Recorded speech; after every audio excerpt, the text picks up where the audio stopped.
Welcome to the Digital PR Show. You want the future of marketing and PR? You've come to the right place. We're spilling all the secrets on what it really takes to crush it in PR, digital marketing, and agency life. No jargon and no gatekeeping.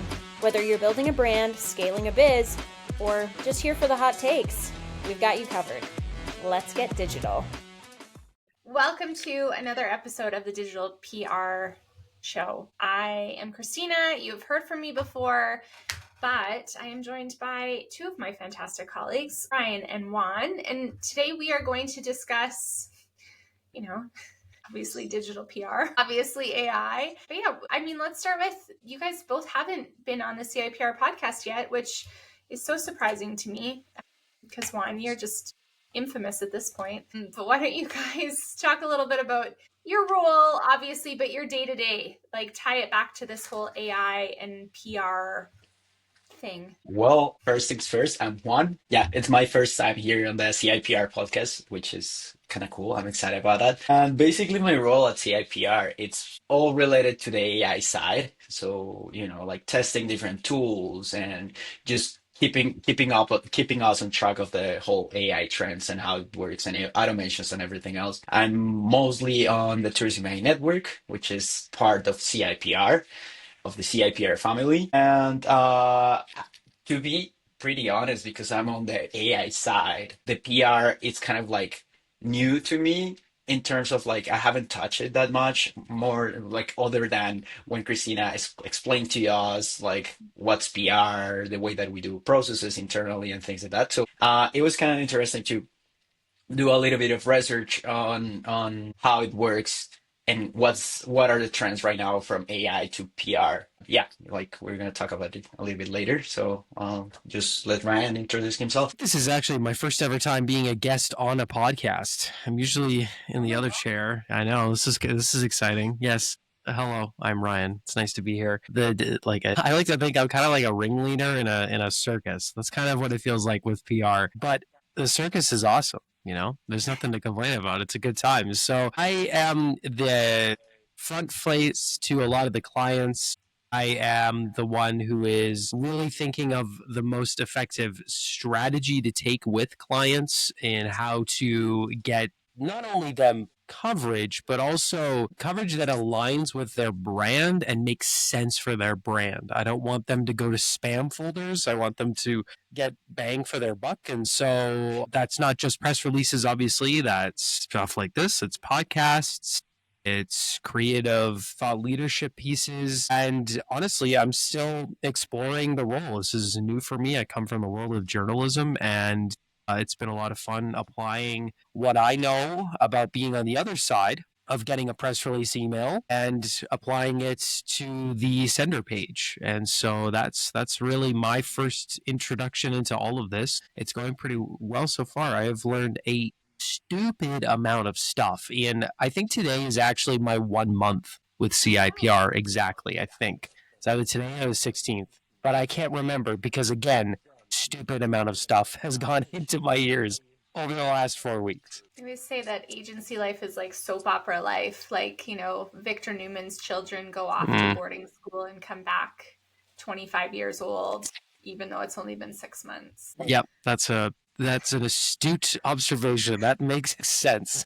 Let me just start off the conversation with an interesting conversation I had this week. It was with a prospect. She kind of tracked us down. It was a little bit, she had been checking out what we were doing online after she had been kind of referred by a current client. So she started poking around and then booked a meeting with me. And one of the things that she said to me was she had been shopping, or has been shopping, I guess, for a PR agency for a long time, but never found one that kind of, I guess, spoke to her or vibed with her or whatever. And the biggest thing she pointed out to me, which was this huge, I guess, pat on my back, because I thought, okay, we're doing things right, is she said, you guys have this real focus on owned media. Because every PR agency that I talk to promises me, oh, you're going to be in Forbes magazine, or we're going to get somebody else to talk about you. And we had this whole conversation around building your own brand, and who better to speak to your brand than yourself and be able to share that. We also talked about kind of brand building, and podcasting like this is the ability to make new connections and potentially sell services and create rapport. And she went, it was very interesting because she was doing the talking and she's like, I just really feel like this is where PR is headed now, or is now. It's not important to me that I'm on the front cover of some magazine. It's important to me that I'm able to tell my story. And it seems like you guys are equipping your clients to be able to tell their stories in ways they want to tell them. And so for me this week, that was a big win for me, because obviously it is something that we believe at CIPR, owned media wins. But I might throw that over to either both of you. What's your thought on that? Like, that's a really interesting perspective of someone looking into our agency and considering whether they'd want to work with us or not. Yeah, it's interesting because if you think about social media, for example, when somebody posts a TikTok and they want it to go viral, they don't want it to go viral on Barstool Sports. They want it to go viral on their account. They want it to be theirs, but at the end of the day, they just want to post it there, right? So the journey of helping someone post to their own platform with their own stuff is far more appealing to people who are looking for this kind of product, then yeah, we can get it there. And like, it's not like a feature on Forbes is a bad thing. That's exciting, but it's like just a passing moment in time. It's just a quick thing because Forbes is already looking to their next issue. Who's next? And so while those moments are great highlights and look fantastic on a resume or on a website, it's more likely to be their content front and center on their website, and then a banner at the bottom being like, I was on Forbes, here's it's like a moving scroll with all the appearances. Here's the Forbes article, go read it. But it's a much more powerful and meaningful asset to give them. And one thing I've noticed, Christina, is people almost seem surprised when they find out that they can just have it when they're done. When we're done, do an interview with the client. Like, okay, that's it. You'll send it over, and then I'm like, yeah, you can have it. You can do whatever you want with it. Here's what we have done with it. But if you want to do more, like, go be my guest. So they seem surprised, honestly, and grateful. So you're right. It is absolutely the way forward. And even coming from my time in journalism, whenever you do an interview, everybody always wants a clip of it, not just so that they can have it for themselves, but so that they can share it and own it as this was my moment. And so everybody's looking for those opportunities, whether it's in public relations, communications, and yeah, it's exciting to be able to give it to them. Yeah, I'd say that, as Ryan was saying, like being in Forbes is like, oh yeah, it's cool. I was in Forbes. Nobody cares. You are the only one that, I mean, you feel really good because you have the badge and you have like, oh, highlighted in Forbes and everything else. But like, we all know that it's paid media and everything else. I feel that one of the strategies that we're applying to our clients, which is these kind of interviews, are getting us real content, because we have people like you both that you do interviews to our clients and you're able to get information from them that is real. And nowadays social media is just full of, and I'm going to say like full of AI generated videos, because we have done that for some tests. And when people, like when the content is real, when it's human, that's when it works, right? So yeah, that's I feel that the podcast first approach that we're working on, it's kind of like the best idea that we have at ever. And I love it because it's, for me, it's the starting point for a bunch of different kinds of content. And like, brand yourself and be real, be a human. Like, nobody cares who's your brand. They care about who is the person that owns the brand, who is the face of the brand, right? So yeah. No, it's true. I think about the example you gave, Juan, before we hit record, and you were talking about, your tourism AI network podcast and the video, and your like friends from home are like, oh my God, you're famous now. Yeah, exactly.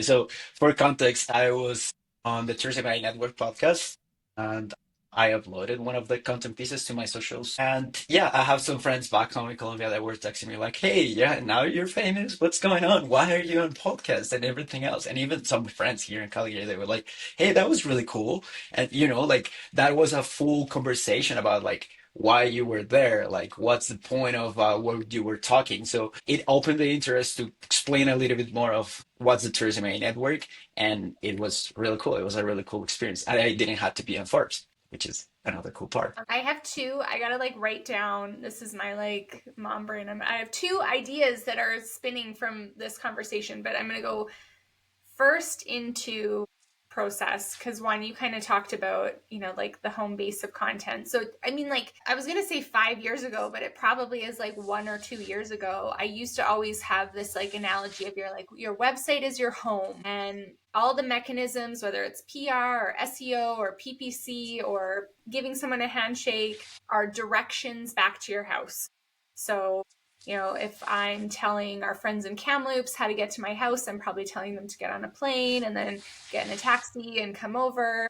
If I'm telling, Juan, you how to get to my house, I'm probably just, telling you, okay, go up the highway and then make a left, knowing where you live. And so it's the same thing with those pieces. Now, as I think about this transformation of PR, and what I will say is being in this business for 20 years, I feel like it has changed more in the last 5 months than it has changed in the last 5 years. You think of a tool like Riverside, which we are using right now to record this podcast, and we can even just use this as the example. So, okay, we have a cool conversation.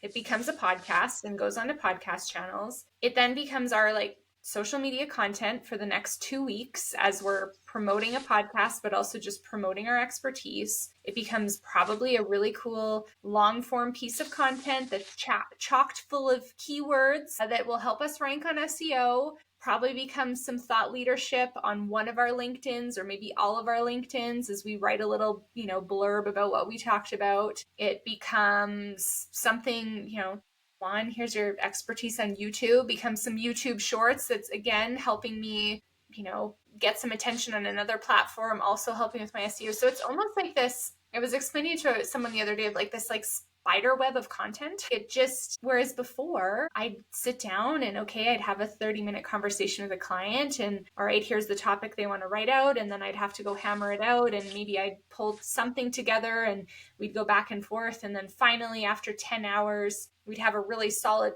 piece of writing that we could then pitch. But now it's like after 10 hours, I have a million things that I can upload and do. I mean, I guess I'm telling a story, but you guys are both in the thick of these things when it comes to building videos after or building content after. What's your thoughts on this changing world? I mean, yeah. Well, I'd say that exactly. A couple years ago, I wouldn't say a number, but like you were fighting to rank first on Google. That was the main thing. Like you were fighting to rank first on Google, and that's it. But now we have tons of different social media platforms. We have tons of different like platforms where we can be highlighted. So now, and this is the interesting part with the AI, it's like now we are trying to be like to be featured on the AI results. When we're talking to generative AI platforms like GPT, like Claude, like Gemini, we are trying to make our SEO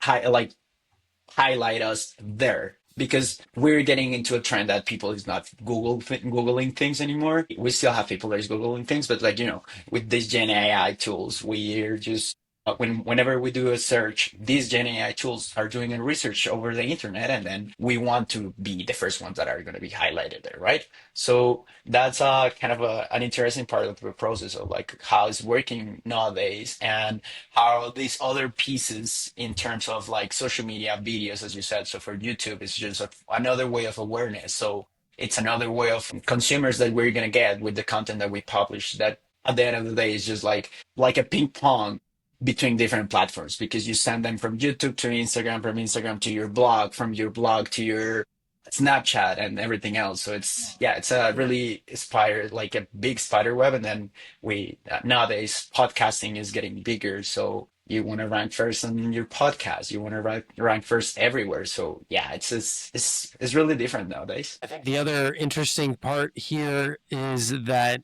the reality is that I would not be able to do this job, I don't even think, a year ago. The amount of power behind these tools has allowed me to get a communications degree level of knowledge and training in a month. That's just the reality of it. And so I was able to come in and like, it's interesting because we're catering our content, like Juan said, to make sure that we are appearing in like these generative AI engines and to be at the forefront of that. But we're also utilizing those same tools to make our content and our product as efficient and effective as possible. And so it's this really fascinating crash course where our taking advantage of the thing that we are also trying to be at the forefront of. And it's like a dance. It's like a ballroom dance, except we're taking turns leading off of each other.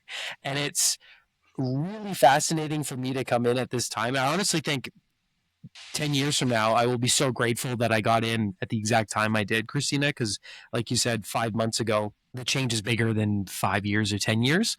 And so that's one of the biggest things I've noticed is that these changes to the industry are making it more effective to be a public relations agency because we're able to give our clients such effective and varied content and also apply it to a platform that is so much more complicated and varied than a Google. And so I've been having fun. And it's also, I will be honest with you, I could not care less about computer science. My brain does not math at all. There is no part in this. This is like, there is essentially no left brain. It is all right brain. And in this time, though, in this last few weeks that I've had, and for the first time, started to actually feel interested behind the science and the math of what's working here. Not that I understand it, but I feel interested enough that I want to try to understand it. And so it's kind of like when I went to college, I really struggled in school until I went to college and had hands-on physical in-person learning for me to click and go, okay, I can do this. That's kind of what I'm feeling now, especially in the communications world. It was an area where I felt way more comfortable on the media side of things, and I didn't think I would be in the content creation side like I am now, but it just took the right company, the right fit, the right tools for it all to click. Yeah, I would add what with what Ryan said because we're like I was just chat GPTing some things to come to this podcast. And one of the things that was really interesting is like so as 2025 we have almost three quarters of PR pros using AI is triple this, like it's tripling what was happening on 2023. So on 2023 it would like we're talking about 2 years, and then in 2 years we triplicated the use of AI for PR agencies. But here's the thing, and 67% of the communication leaders says they're putting AI into their strategy, but like they're not ready yet, and only 30% said that they're kinda AI ready. Like people is just getting there, and 2025 feels like that kind of like year where it's not testing AI anymore. It's more like that like intern guy that never sleeps and you can put into your strategy. But we're still kind of on the early days, which is kind of interesting when you see it from the outside, because now, for example, for Ryan, AI has been a really good thing that has teach him a lot in a month. So Mhm. putting AI into your strategy should be something that, it kind of still months of processes for Ryan of learning, of sitting down, checking and everything. And it became a month worth of just learning new things to do his job. So it was kind of interesting to see that on that side, because at this time of the year, I was expecting more people to be using AI and more people saying like, hey, we are AI ready and we know how to use AI, right? Well, and I think that's such an interesting point. Peter and I have this conversation all the time, which probably doesn't surprise you because, Juan, you're probably having the exact same conversation with him. Just about like, we're in it every day. we obviously were all using it, we're reading about it, we know about it. So it feels like, oh my God, everyone must know. And it reminds me of when I worked in government and we would call it disease. So we would all be in the legislative dome and we would think that some sort of issue is this biggest issue ever. And it wasn't. Because it was just inside. But that being said, I think my philosophy around being on top of AI as an agency is our clients have hired us to do a job, so like SEO, and we've committed to do that job and we've committed to do that job well. And we know SEO is changing all the time and we need to be on top of it. So like someone else is paying us to be on top of the trends, to know what ranks, to do good. And okay, cue AI. And AI has changed it all. So like obviously if we want our clients to keep ranking, we need to be on top of it and move things forward and continue to kind of push them that way. So like for me, it's like it makes sense to me, that stat. And then it also, I feel like, just like creates this opportunity where it's like, hey, we'll do the thinking on this for you. And I guess that would be my challenge to listeners is, if you work with an agency, ask them the question, how are you leveraging AI? Because I would say most agencies probably are leveraging it in some capacity and they should be transparent about it. And I don't know, we have other like people, obviously not marketing and communicators working for us that we contract out, but others, right, in finance or other operational pieces, in some of our tools. It's like, I want to know that they're on top of things and they're thinking about automations and thinking about AI tools. Like, I think it just becomes this really important piece that as a consultant, to not even like edge yourself out over the competition, that's one thing, but to just like do the best job for your clients, you probably need to like know about this thing called AI. For sure, for sure. Like 2025 is not anymore the year, like the time to be shadow using AI, which was a trend a couple years ago. Now we have a trend where some executives literally are like, "Hey, we love AI, we want to do AI," but some junior staff are like, "Oh, I don't know about AI," but it's more like thinking about, oh, AI is going to take my job, but like you shouldn't think about it like that. It's just like that intern friend that is going to help you with the basic stuff and the automations and everything else. And just like you have all the time in the world to use your creative power, while a tool can help you doing all that stuff that we don't like to do, like the repetitive task and things like that. So it's really interesting. And yeah, I agree with you. Like we're in a point or in time where like maybe because we're reading about it every day, we're getting about insights every day. It's for me, it was kind of impressive of not like seeing that not much people is adopting it. It's kind of like weird because I feel that everyone should be adopting it because you're gonna save time, you're gonna save money, you're gonna you're gonna be do a better job if you use it the way that you should be using it, right? Because for some PR examples, you AI can do some things that you have to spend hours doing as trends, looking for trends. Because it's a tool that can just do the repetitive task of like checking what's going to happen, what's going to pop up, what's going to everything. Well, if you want to do that, you have to sit down and read blogs, read analysis, and things like that. So just save the time, use it, and adopt it. If you're a client, as you said, you just ask how the company that you're like getting into, how they're using the AI, because like you're gonna get an output, a faster output, a better output from them if they're using AI. That's for Totally. Okay, I feel like this is a really good segue to a question around giving some tips, like maybe one challenge for the listener in terms of how to use AI, a little bit of a case study. I'm going to use one as boss lady. So Fridays, you guys know this, I've been throwing in the Friday, our little group chat, a little bit of kudos, right? So we're big on kudos internally. We want to keep lifting each other up because we know it's a crazy week. And I think it should be obvious that I'm getting AI to help me with these little Friday rah-rah messages. But obviously I'm feeding the machine. Like, as much as I would love my chat to know that Juan has been a superstar this week because I'm just like talking about him in my office, It doesn't know, so I'm feeding the machine. I have, I guess thanks to you, Juan, set up a really great at my own little project that I call it like the Christina era project, where it like has my personality types, it has my writing style, it has my, I feel like my demographics, the elder millennial. She talks like this. She loves a good astrology moment, but it has allowed me to, at the end of a Friday where I am completely drained, and if you have any meetings with me on, probably Thursday to Friday, I like have no words left. I've used all of my smart words. It lets me give kudos, and it lets me kind of think about, hey, what happened this week? And so for me, I think my challenge would be, here's a great little way to use a tool from an internal communications perspective to drive some engagement, to, say some nice things that you mean, help you articulate it in a way that hopefully gets people excited. I feel like Peter makes fun of me sometimes and he says like, we know it's AI. And I'm like, well, you're supposed, like, hey, Mr. Visionary, you told us to use AI all the time. So I'm following the rules.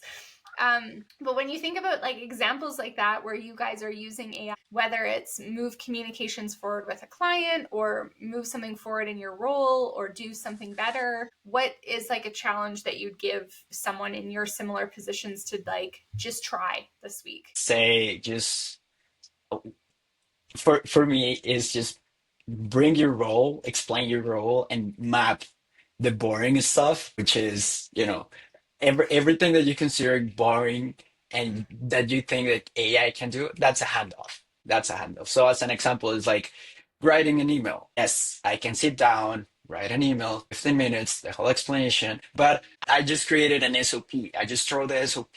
My AI knows the way that I like to talk. So it's like, hey, this is the SOP. Can you help me with an email explaining what's inside? I just saved 15 minutes from my time because I was working on the document. So it's kind of like a repetitive task to work into an email. It's just like saving time and just avoiding the boring stuff, quote unquote, of course. And other thing is just meeting transcripts or podcast transcripts. Hey, we need to create some content pieces, like some shorts from an hour long podcast.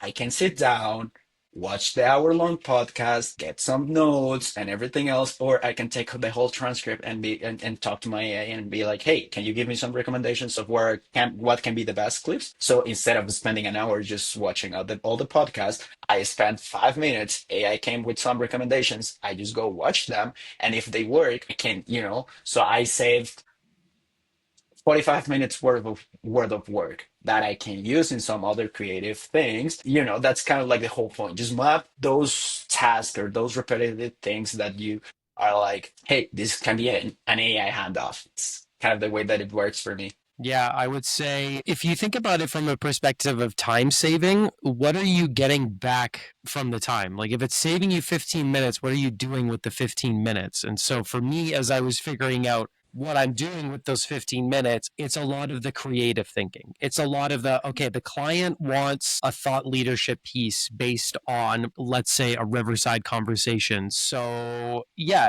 I get the transcript from the conversation I had, and then it's asking it summarize it for me. And then instead of just giving the client that, I'm going through and finding ways to apply the summarize and also what I also experienced firsthand in the conversation and combining it. So it's taking, like Juan said, a lot of the big time sink of going back through what you just did and getting those nice summaries. One of the other ways that I've really seen a big improvement here, and I think this is where I would lean my challenge towards while I find a way to word it, is if I think back to high school, my least favorite part of any kind of essay or Microsoft Word doc was the formatting. It was okay, I have to put together a report, but I need to spend an hour and a half putting the charts in, putting the data I already have in, doing all that. That is now done in milliseconds. I I wish I could go back and scream in my teacher's face and just look at, I did not deserve a C- for this because somebody else could do this instantaneously. And so one of the first things I did when I realized just how powerful these tools were was I allowed the AI to help me format the documents and create repeatable templates I could use to insert the more firsthand creative stuff. And I think a great example is I started working on an interview prep template, and I keep adding to it. I keep adding new things to it based on all of my conversations. And it's been a huge success. So it's been a fantastic piece of reassurance for the client of what they should expect going into their conversations with me. And for me, it's also a great way to stay accountable to what I am, going to be doing with them. And so the challenge that I would give to anyone who is about to experience AI or wants to adapt it into their work is identify your template, identify your stupid formatting. What is that piece? What is that roadblock that you dread when you start a project, and find a way to make that a literal afterthought in your whole process. And that may take some time and may take some trial and error. Because, yeah, I had to wrestle with ChatGPT a couple times in the formatting. I'm like, no, that looks terrible. Don't do that. That looks weird. No, why are you putting that piece of information at the bottom of the text? That's literally the most important thing here. So it took a bit, but it's been so worth it. And also expect that when you put, I think Juan gave me such an amazing piece of advice when we met in person for the first time, is never use the first thing you get from ChatGPT. Never use it. And so expect that while these tools are going to be incredibly useful for you, you're going to have a back and forth conversation to really get the most out of them. Yeah, I think that one of the best examples for that is just when you're generating images. When you're generating text, you're like, oh, the first draft is good. But when you're generating images, you go through an iteration process and process and process to get what you want. So you do like 25 different images to get the one that you like, the one that is closer to what you wanted at the very beginning. So think about it on every single piece of content. It's just like keep going, keep changing, keep adjusting. Actually, you're the human in the loop and you're needed, like use AI to draft. Actually, it's not like the final piece of content, which shouldn't be because we're humans. We are humans communicating to humans, not bots communicating to bots, right? Mm-hmm. Actually, when I was doing the GPTing for this podcast, it came with a phrase that I loved it, which is it literally says, if your release still starts in Word, you're basically faxing the future. Just saying, just start drafting into generative AI tools, and then you can move to your Word. Because if you're starting in Word, you're basically faxing the future, which was kind of like impressive. So it's kind of like, you can start your process with someone with another brain. So you have a partner which has all the information over the internet to help you draft things, and then you keep going. And other thing that I love that I would love to mention related to Christina's question of what to use AI for. Actually, Jensen Huang, which is the CEO of NVIDIA, the graphic cards company, months ago he said, I love to have AI in my pocket because it's a teacher that can teach me anything, anywhere, everywhere, and anytime. Like you can have AI in your pocket and you can take a picture and you can be like, hey, what is this? Right? So as a little example, we were fixing the garden outside of my house and there were some flowers in there. And I was like just showing it to AI and AI was like, oh, it seems this is this kind of flower. Oh, how do I take care of it? Oh, this is the process that you have to take care of it. I don't know anything about plants. But it was really good to get the information. So just keep the AI in your pocket. You can learn. It doesn't have to be only for you work. You can learn everything. You have a teacher with all the knowledge in the world in your pocket that can talk you in a way that you understand. Like mine one talks me and Jen said language, so I understand. He's like, yo, bro, whatever. It's just talking to a friend that is a really smart friend. So. It's true. Mine just gasses me up all the time. It knows that I'm again, the millennial that needs just like the continued accolades and pats on the head. You got this, girl. You can do it. I don't think mine has a tone yet. Mine's getting there. He's starting to. I don't know. The conversations are kind of like almost it's actually kind of like a coach and a player back and forth, I would say right now. But I'm still, even though we talked about this another time, even though I know it costs them like $1 million every time I use the word please and thank you, I'm still using please and thank you because I don't want my grammar and my manners in the Chat GPT AI world to bleed out into my real world. You know what I mean? I want them to stay aligned. And so I'm still going to keep saying please and thank you because I feel like it gives me nicer responses, even though it definitely doesn't matter. It matters to me. Yeah, actually, I'm quite opposite. I just fight my GPT every single time. I just, like I actually will go all caps when it's not working, which is kind of like my way of gelling when I'm so frustrated. Like, Yeah. no, it's not what I meant, but in all caps. So it's like, hey, I'm talking to you in a hard way because it's not what I meant. It's not what I wanted. The robots are coming for Juan first. Oh yeah, I'm gonna be the Right? first one for sure. That's For my whole sure. strat. Yeah. Okay, I feel like we have answered this question. AI really is reshaping PR. For me, there's this kind of big time piece, right? Where 10 hours before it used to be just being able to get something polished and written across the line. Now is implementing cool tools where not only are we getting that polished press release, but we're getting the video content to pair with it, some really great pitch starters, another maybe Lumen 5 video, the social pieces. We're getting so much more, almost, I don't want to say maybe 10 timesing, but almost 10 timesing that output. We talked about, that spider web, right? So that content becomes so many more multifaceted things. And I think too that AI has just really shifted us into this world where owned media is what's ruling the day. I think owned media now, we're hearing directly from the sources, we're hearing directly from the people. It's why we're consuming podcasts at I feel like, alarming rate. I think if Peter sends us all another podcast to listen to, I'll be tapped out for the week.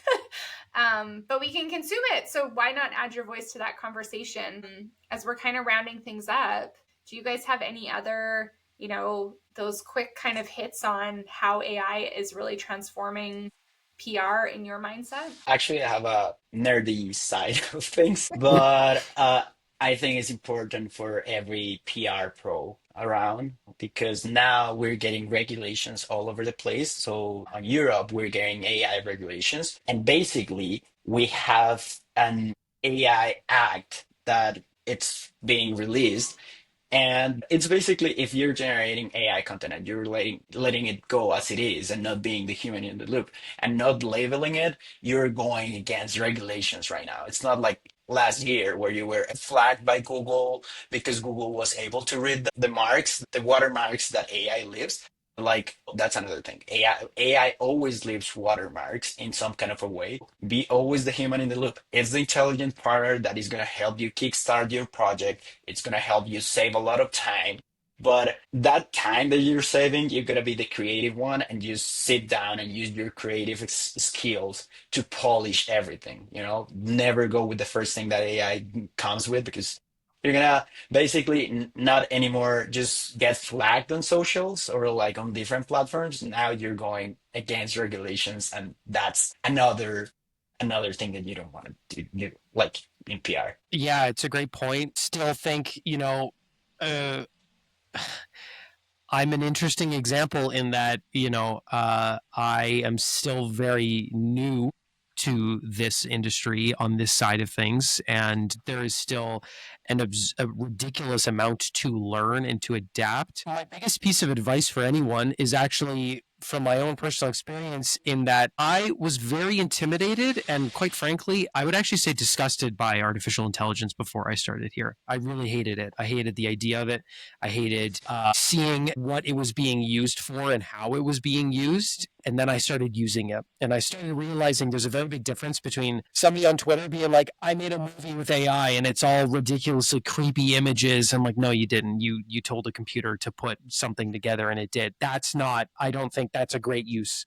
I would never send a link to a client and be like, I'm going to make you a movie. I just need a prompt and that's it. No, I would rather try to make a movie. But the difference is that that's not what we're trying to do. What we're trying to do is utilize the tools to give people products because we're giving them owned media that they can use to get themselves ahead. And what I have learned in my, again, month of trying these tools and using them is that it very much is a friend in this space when used ethically and correctly. And I would say the vast majority of people who are starting to use AI are realizing that that is the gateway to where it thrives rather than some of the cringy stuff you're going to see on Twitter. And while that's always going to be there, what we are doing, I've learned thankfully, is not that. And it's encouraging.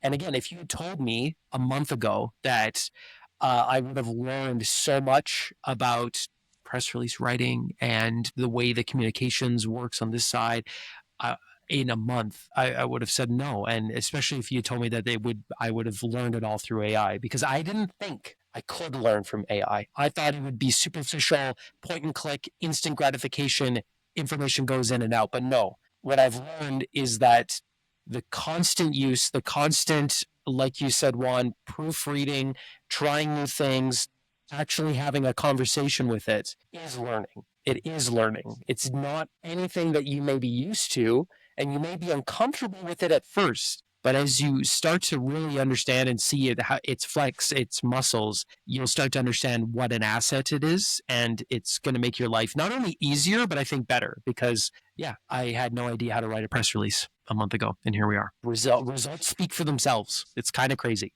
I thought Juan was going to add some nugget of wisdom there. He was ready. He was on the edge. Yeah. Yeah, actually, no, the only thing that I was gonna say is like I was just thinking about the different pieces of AI for the communications world, like the PR world is like for the executives or like the leaders is just keep adopting it, and for the junior staff is like just don't be afraid of using it because you're gonna learn. Yeah. And it's really cool what it said here because it's like AI won't steal your PR job, but the communications kit that speaks fluent prompt language might take it. Yeah. That's kind of like my job line in here, and just letting the audience just think about it, just reflect on it. It's just like if you learn how to use AI, you're gonna be unstoppable. It's so true. And I have a great example from this week and a current client who's scaling up their services with us. Their response or note to me this week was, we love how fast, reliable, quick you can come in and deal with something and help us get something across the line. And it's because of AI, Yeah. right? Again, what I used to have to sit down and take a whole day to do, I can now use AI to, Ryan, you said this to me before, start me off. Yeah. Where do I start? How do I, right? I think especially in agency life where we're focused on 10 different clients and subjects and industries in a day, it becomes so hard to sometimes transition to, from I don't know, some new legal issue to some now political issue to some tourism based whatever. And now with this ability to have a friend that can help you kind of switch mindsets quickly has allowed us to deliver quickly, efficiently for someone. Whereas I know they use other agencies, I know they have other consultants, because half the time they're sending me their work to now vet and get further across the line. And I think, again, to both of your points, try and absolutely use it as your superpower. And I feel like that is the future of digital communications. Is I love that one. Like, it's not about your job, but that kid who knows how to use the tools, same as social, right? Like, you look at some of those, the middle managers back when I was in corporate, if they didn't know social, like, watch out, I was coming for them because I knew social media, I knew how to code a website, I knew how to, and then here we are today. So same but different. Yeah, actually, yeah, it's really cool. I think, and related to the example of the client that you gave, is related to, in some kind of a way, our personalities internally on CIPR, which is mostly ice, which it's kind of like just go fast and you just get really good outputs and things like that. Sometimes I feel like I'm a squirrel in caffeine. So it's like for me, an output that is gonna take 2 weeks, I can do it. But like if I have something that helps me to accelerate the process and takes all the boring stuff and I just can do the creative side, love it. And that's basically AI. There you go. We need AI to give itself its own disc analysis to see what it It's going to be all four. It's just going to be all four equally, and then that's going to creep us out. Okay, so Actually, don't you do can that. you can ask your AI now that you're using it a lot. I do it to my personal one is like just roast me or like give me my personality traits or give me like my pain points on when I'm working in projects and things like that because the we use it a lot, so it kind of gets our personalities into it. So I feel that mine is gonna be like, hey, I'm an I, and Christina's one is gonna be more like her personality style, and it's gonna have traits of everyone. So it's a really cool. It's, I mean, it's kind of like a friend, but it's like a friend that is kind of like my twin for me. That's Hmm. what I'm trying to do. Ooh, clone, Juan's clone. Yeah. I just needed to, stand up here, do podcast while I'm just, I don't know, maybe I'm just in Mexico drinking margaritas. Yeah, That's true. We don't we even never know. know. Well, thank you guys. Thank you for talking AI and transformation PR with me. I am sure this is the first of many conversations. Absolutely. Thanks. Thanks. Well, there you have it. That's a wrap on this episode of the Digital PR Show, where the future is digital and so are we. Make sure you subscribe or catch us on socials at CIPR Comms or on the web at CIPRCommunications.com. Talk soon.